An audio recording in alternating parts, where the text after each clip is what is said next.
finance professor. What's going on, everybody? My name is Dr. Boyce Watkins, in case you didn't hear me before.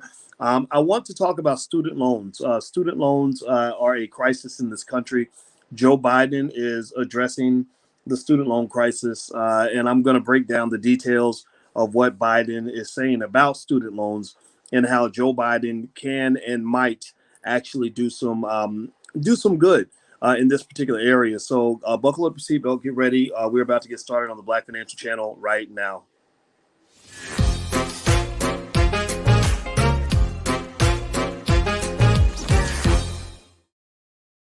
Hey, what's going on, guys? My name is Dr. Boyce Watkins. Welcome to the Black Financial Channel. That's theblackfinancialchannel.com. Today, I want to talk about student loans. Joe Biden made an announcement recently about student loans, and I'm going to read some of this to you. And of course, you guys know my doctorate's in finance, and so there's some things that I'm going to see here that I'm going to break down for you that will help you to have eagle eyes, financial eagle eyes. You will be able to see things financially that other people cannot see, because one of the great superpowers that I was able to obtain is the ability to break through the BS and get you to the real stuff. So what's going on, everybody? Terry Cobb and Victor Mobley and Whispers 7182 and Lambo Transco and everybody else. Good to see you. Hashtag B1. Put a hashtag B1 in the chat.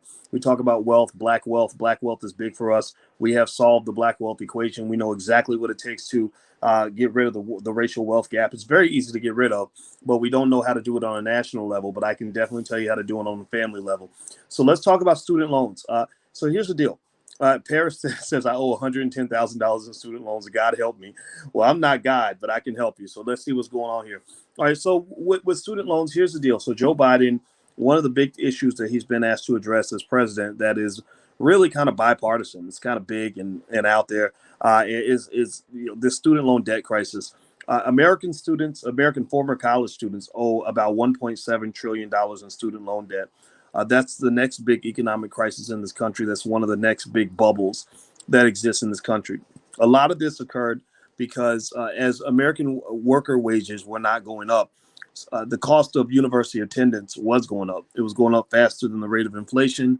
It was going up definitely faster than the rate of wages. So one of the ways that the American people tried to deal with this onslaught of really selfish capitalism is taking on debt.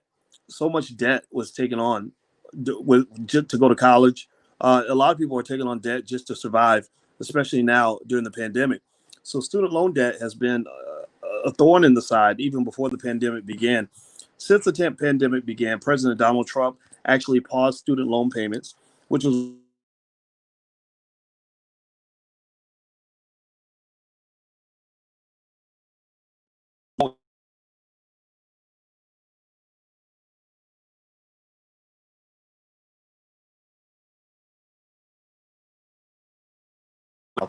well, here's the deal. So Biden coming in, one of the things that he's picked up is am I out? Let me know if you can hear me. Give me a yes or no if you can hear me. Everybody type yes if you can hear me in the chat, because I'm on my phone and someone just called me, and when someone calls you, it disrupts your audio, and I meant to hit the little button to block the calls. So do you got me now? Yes. Am I back? All right. Thank you. I'll type a yes in the chat if I'm back. Okay, great. Thank you. Okay, so and hit that thumbs up button, by the way. Please hit the thumbs up button. We are building Black media. We need your help. Portia and Empress and Tammy, we need your help. We're trying to build, we're in a war, so we need your support. So here's what here's what the situation is. Student loan debt has become one of the greatest wealth killers in America, really, especially the Black community. The reason it's the biggest wealth killer in the Black community is because a lot of you were trained to work hard, go to school so you can get a good job, and basically give away all of your family wealth to some big white university that probably only brings Black people to campus when they're playing basketball or throwing footballs. You probably went to some school where, if you go through the whole business school, the whole biology department, there's not one single African-American faculty member. Even many HBCUs don't hire African-Americans for things like business or the sciences. When I went to Howard University to interview for a job on the finance faculty many years ago, I was interviewed by a Chinese man. So I had to impress a Chinese man enough to convince this Chinese guy that I'd be good enough to teach African-American students. How about that? That was kind of amazing. So here's the deal. You go deep in debt.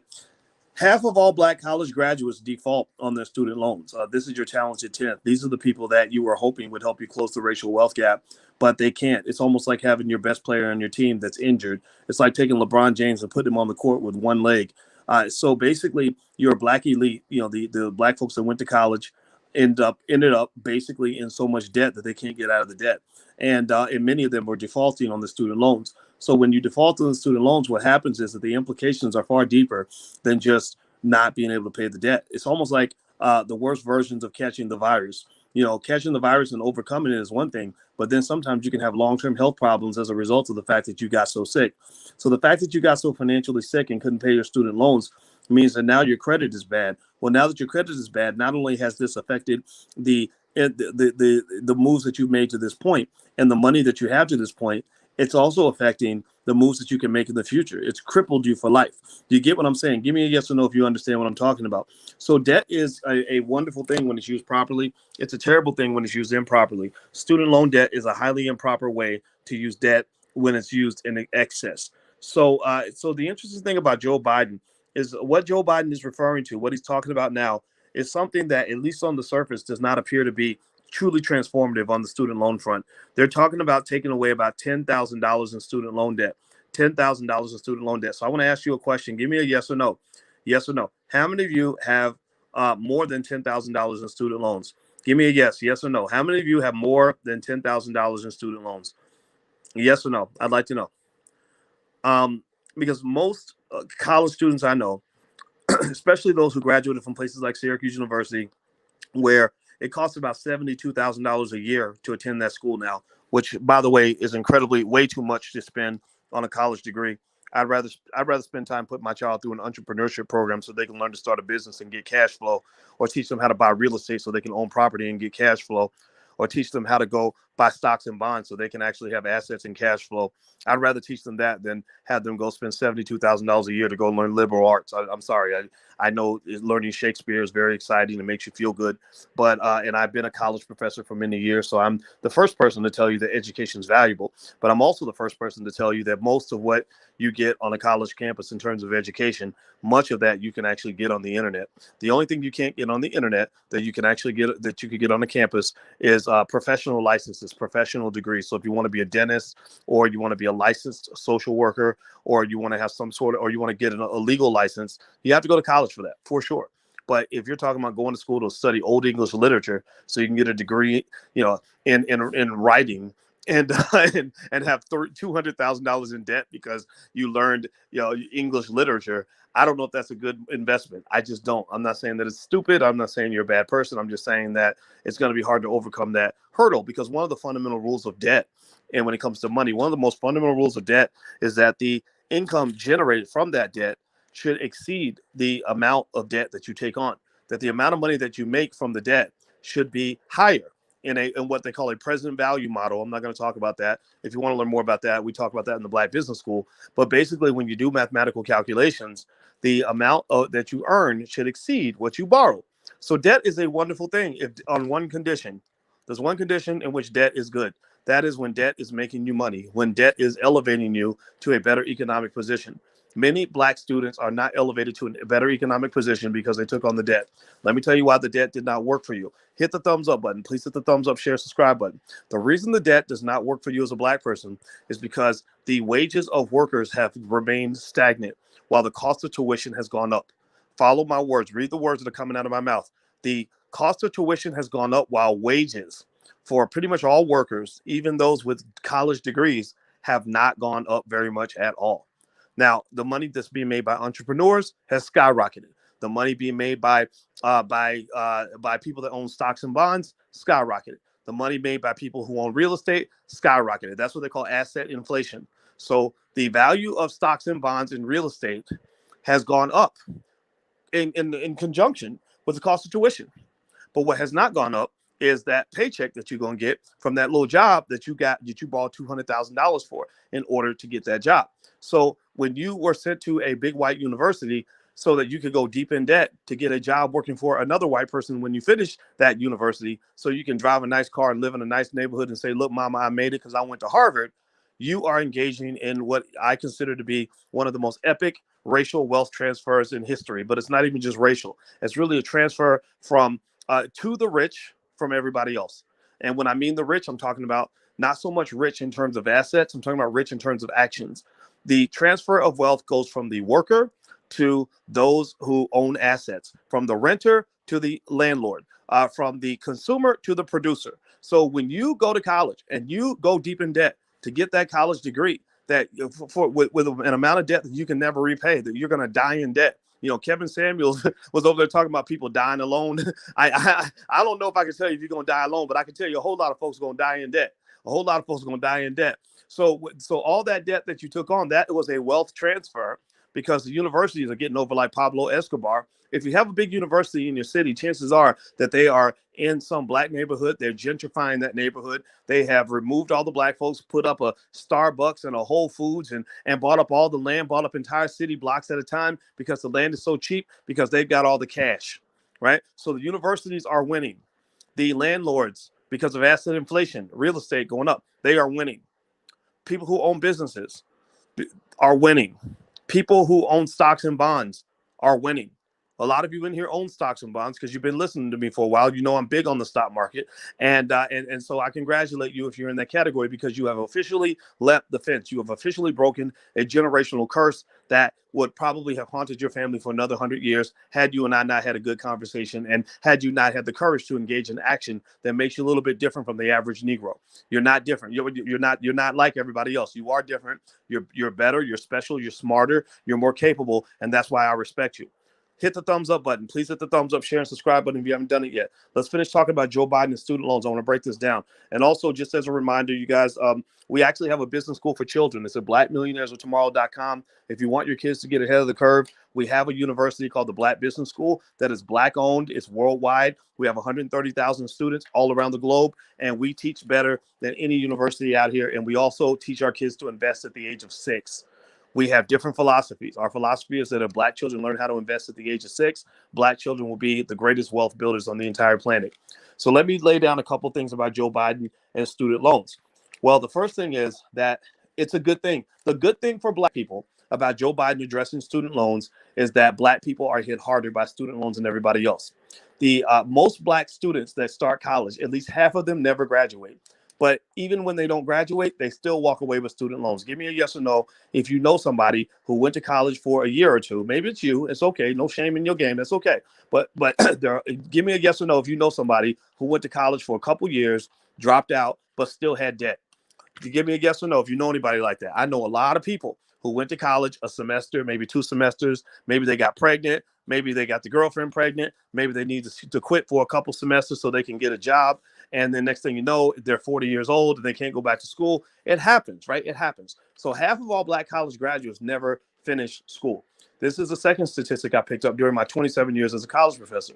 The second statistic is that half of all Black people who do graduate, who actually get to the finish line, cannot pay their debt. The typical Black women are so superb when it comes to obtaining education. Black women are just off the chain. I was joking with Alicia about how she is a superstar faculty member at her university. She's a brilliant Black woman. And then we hooked up with this realtor who was a brilliant, amazing professional Black woman who's made over $1 million in real estate. And then she hooked us up with another Black woman. We said, we're looking at getting some property in Atlanta. She hooked us up with another brilliant Black woman in Atlanta who was just like her. And then she hooked us up with another brilliant. I mean, Black. I'm telling you, like we have an oversupply of amazing Black women who are just kick butt professionals who are just on their game. And I just think that that's a superpower that Black women have, and I'm very proud of that. I think that's actually remarkable. But one of the challenges, though, is that in all this educational success, one downside of this is that when they look at how much debt Black women have when they finish college, that when they go out 10 years later, they actually have more debt than they had when they finished college. Debt ain't supposed to work like that. Debt's not supposed to work like that. The debt's supposed to go down. It's not supposed to go up. But they found, and I had to go look up the study, but they found that the women had more debt 10 years later than they had when they finished school. That's not a sustainable business model, in case you're wondering. You're supposed to be building a positive net worth. So the good thing about the elimination of student loan debt by Joe Biden, even if it's not a big number, is that it will help a lot of Black people because student loan debt is one of the number one factors that's causing the reduction in Black wealth that's going to occur, where they say median Black wealth will be zero by 2053. Student loans are a direct culprit in this issue. The downside of this is that, and of course, they're going to market this as, hey, look at this is what we did for Black people. When really you did it for your people, but we just happen to benefit, right? But we'll take that. Okay, fine, no problem. The problem with that, though, is when somebody tries to come in and pretend like forgiveness of student loan debt for Black people is the same as like a baby version of reparations, like that's a reparations package. That's a real mental rope-a-dope they just did on you.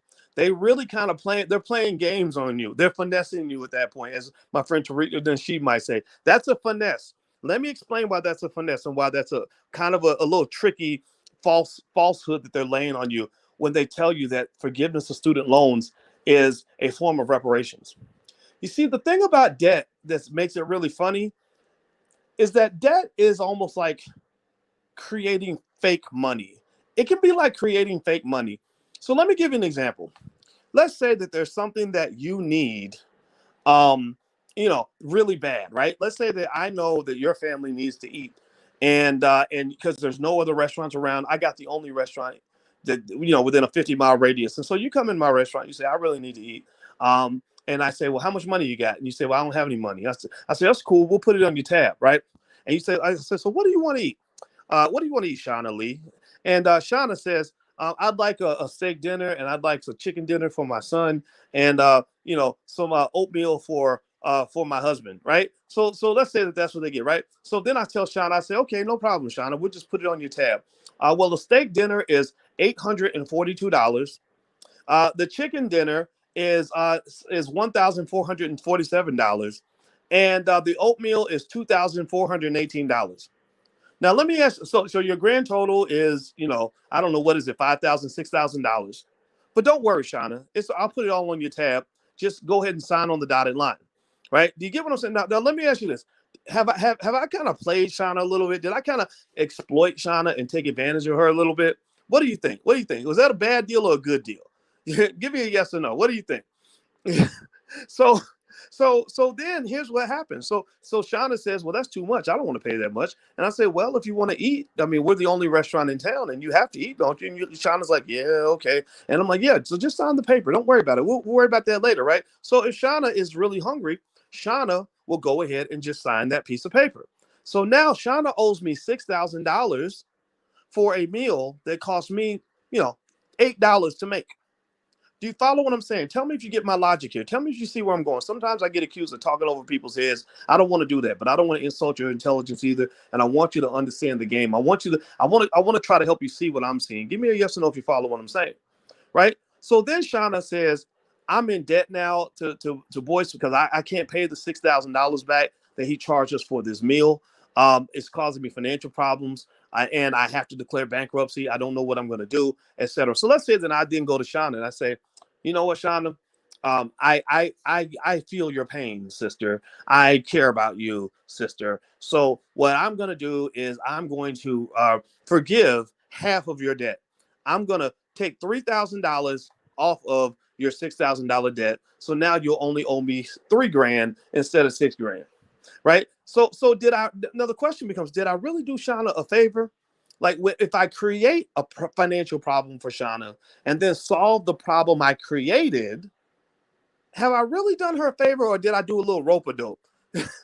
Townsend says Shauna got raped. Well, I'm not raping nobody, but that's about as close to a financial effing as you can imagine, right? I'm trying not to cuss now, so I'm trying not to get in trouble with the Twitter YouTube Nazis who are now censoring people's free speech. Okay, so my point is to say that the student loan debt that you have it's a false debt. It is a problem that they created, and they make themselves the superheroes by solving the problem they create. That is a consistent strategy that's used all throughout politics. It's used in economics. Like, for example, it's like the grocery store that will sell you the donuts in the front of the store and then sell you the diabetes medication in the back. It's the Democratic Party who will make you super scared of whether it's cops coming to get your son or a virus that's going to kill everybody. And then they come in, they say, guess what? We fixed that. We're going to, all the time we would have spent working on your reparations. Instead, we worked on keeping your son alive. When really your son was going to be alive anyway. Your son was going to be fine anyway. And you probably weren't going to die anyway, right? But because I've focused you on this artificial problem I've created for you, I then can make myself into the hero. So with this student loan thing, this is not, in my view, a relevant or meaningful contribution to the reparations conversation. This is simply justice. Here's the reality. A college degree should not cost you $60,000, $70,000, $80,000 in a year. Syracuse University students where I used to teach now pay over $72,000 a year to go to that school. That is too much. They could educate those students for 25 grand or lower, but they don't do it because they're allowed to charge more because the fact that the government makes this cash available, this creates that, what I was speaking about earlier, that asset inflation. So what you have is you have a commodity that people feel like they need. In economics, we call that an inelastic commodity. You have a commodity that everybody needs, like the same way when I told Shauna about the food. Shauna needed that food. She wasn't going to say no to me, right? So you have this commodity that everyone needs, which then gives the person providing the commodity power to raise the price as high as they want to. And then when you throw debt into the equation, that further pushes up the value of the asset. Cheap money inflates the power of assets or the price of assets. Cheap money also causes inflation when it comes to the power of the dollar. That's why over time, the value of the dollar is going down while the value of assets are going up. Houses are going up. Stocks and bonds are going up. Bitcoin is going up like crazy. Bitcoin was $6,000 at the start of the year. It's $41,000 now. Come on now. $41,000 from. I have literally made a killing just by sitting on the Bitcoin that I've owned since 2016. Are you kidding me? I did not have to go to work for this money. All I had to do was buy the Bitcoin and sit on it and wait like a goose sitting on a golden egg. So what I'm telling you is that when it comes to this financial stuff, when it comes to this conversation about student loan debt and everything else, you really have to be able to read the writing between the lines, or they're going to kind of play with you and lie to you and kind of make you think something is what it is not. But again, I say this all to say, though, that if you ask me, do I agree that Joe Biden should address the student loan crisis? He absolutely should. No question. I think this is a good thing. Joe Biden will get no fights from me on the student loan thing. The only thing I would say is that the amount needs to be bigger. This should not be part of your reparations package. And Joe Biden is a guy that has to deal with a demon that I've addressed to you guys in the past. There was a point where, does anybody know? Give me a yes or no if you know about the fact that if you declare bankruptcy, you cannot declare your student loans in your bankruptcy. Did you know that? That you will die with your student loans and then they're going to come get that money after you're dead. Did you know that you cannot declare your bankruptcy on your student loans? Did y'all know that? Yes or no? Give me a yes or no if you knew that. Yeah, you can't do that. Do you know why you can't declare bankruptcy on your student loans? Do you know which senator, hint, hint, which senator, hint, hint, push forward through the bill that says you can't declare bankruptcy on your student loans? Hint, hint. Yeah, Senator Joe Biden. So if Joe Biden wanted to really solve the student loan crisis, he could simply reverse the bill that he pushed through saying you can't declare bankruptcy on your student loans. And then everybody would just go bankrupt and write them off. And then it's done. Then your debt's completely eliminated. Right. So I don't think this is going to happen. But I mean, if you're really trying to get this done, then that's what they would do. But of course, they're politicians and none of what they do ever makes sense. They don't have common sense anymore. So by the way, do me a favor, hit the thumbs up button, hit the share button, hit the subscribe button. Make sure you hit the notification bell. Also, we have financial workbooks and flashcards for children. So if you have a child or know children that can benefit from this, please feel free to go take a look at financialworkbooks.com. We have workbooks and flashcards that were developed in conjunction with partnerships with Black educators who care about the community. And we basically created these tools for those who want their children to get ahead of the curve. So financialworkbooks.com is the URL. You can also text the word voice to 31996 to get text notifications when I go live. Let me address one more thing on this Joe Biden student loan thing. One other critique of the student loan debt reduction issue is this. Um, Not everybody goes to college. And there are some who legitimately have stated that if you're forgiving debt of people that went to college, you are punishing those who were a little more careful, who didn't actually take on all that debt. So you're talking about not just, so in one category you've got the people that went to college and took on a lot of debt. I'm in that category. I took on a ton of debt to get my PhD. Do I regret it? Not really. No. I mean, my PhD benefited me. I was able to make it work, but I was able to make it work more as an entrepreneur than as an employee. But even as an employee, I was doing okay. It would have just taken me forever to pay the debt. But then beyond that category, you've got the people who went to college, took on the debt, and paid off the debt, right? And then you got the people who didn't take on hardly any debt at all. And then you got people who didn't even go to college, either because they didn't feel that college was for them, or maybe they chose another route. Like I said, I really encourage parents to all think about all the options for a child. And figure out what your goals are economically for the child, and look at all the options. College is not the only thing that your child can do to be successful, and figure out what success actually looks like. If success is financial security, I told our 17-year-old who's about to go to college, and we're sending him to college, because his mom's a college professor. He can go to college for free. And me and his dad, we got him. Like, he's got two dads, so he's a very lucky young man. And one thing that I told him was, I said, really, all this conversation about picking a major and picking a career and all this other stuff. I said, really, if you go start a business and figure out a way to make $5,000 to $10,000 a month, then you solve that whole problem. It's all gone. At that point, there is no worry about careers and licenses and master's degrees and student loan debt and all that. Just go find a business, find a product that people want, and find a way to make $6,000 to $10,000 a month, and you'll be good. Like, you'll be free. You can get up and go to the movies on a Tuesday afternoon and spend time with your children and live your life and do all the living that you don't get to do when you're spending all your time on the corporate plantation. And so I encourage you to always, think outside the box a little bit on this college thing. And I will say that that's a valid critique, though, that if you forgive student loans, that's not the same as helping the poor. What you're doing is you're kind of helping the middle class, because here's the trade-off that's supposed to occur for those that do take on the student loans. And I'm not knocking it at all. I mean, if you take on student loans and it works for you, then good for you. But the thing about it is, what you've done is basically done kind of what is similar to a business loan. That it's not as good as a business loan, but you've basically taken on this debt so that this debt can theoretically make you more money.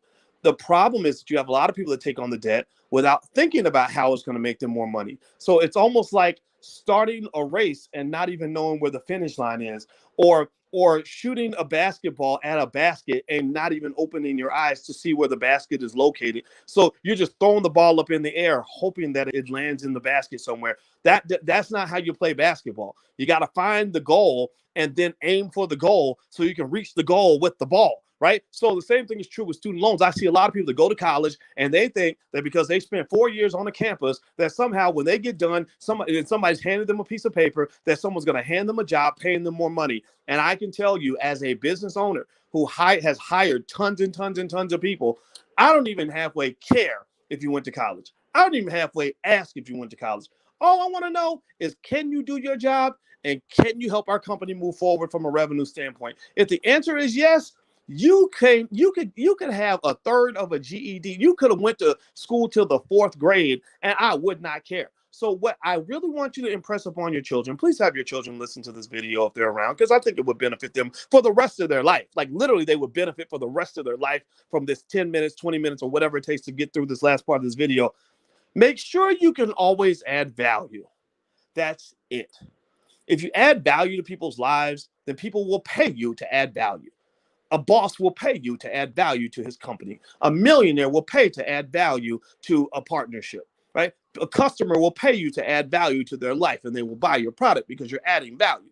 Figure out how you can add value, not just show up with a damn little piece of paper thinking somehow that makes you better than other people. That ain't nothing but a piece of paper. All of that's artificially contrived, and all of that at best is nothing more than what is supposed to be a symbol of the fact that you're capable of adding value. And as a person who has taught on college campuses since 1993, I can tell you that I have seen thousands of students go through 4 years of college and never learn how to add value, and then be confused when nobody wants to give them a job. Well, because you don't know how to do nothing.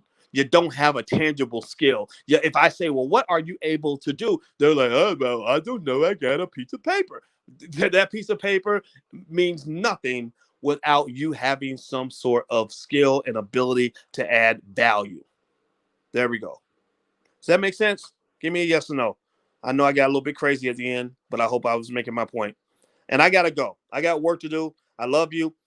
Financialworkbooks.com. That's where our workbooks are. If you could, please hit that thumbs up button before you go. Hit the share button, subscribe button. Share this video. I think some people need to hear this stuff. This is not stuff you hear on TV, and you won't even learn it on a college campus. I'm much smarter than I was when I was teaching at Syracuse University. So I know a few things that I didn't know back then. Also, we have a program in the Black Business School where the first month is free. It's a program for young people, and it's the YBRprogram.com. It stands for Young, Black, and Rich. And basically, it's all the stuff that I wish somebody had taught me when I was in my 20s. So if you know a young person who's just getting started, maybe they just finished college, maybe they're looking for a financial mentor, whatever the case may be, have them take a look at the YBRprogram.com, and they can ask me questions, and I can maybe help guide them in ways so that they can do better than their parents did. And that's the goal, right? We all want to do better than the people before us who opened the doors for us, but maybe they didn't teach us the things that we wish we had known back then. The earlier you know it, the better you are. A child, I don't care how poor you are, a child who is introduced to wealth at an early age is going to be better off than a middle class or even a rich kid who isn't introduced to wealth building techniques until they're 30 or 40 years old. I'm telling you. So anyway, I got to go. Have a good day. Hit the thumbs up button. Talk to you soon. Love you. Peace.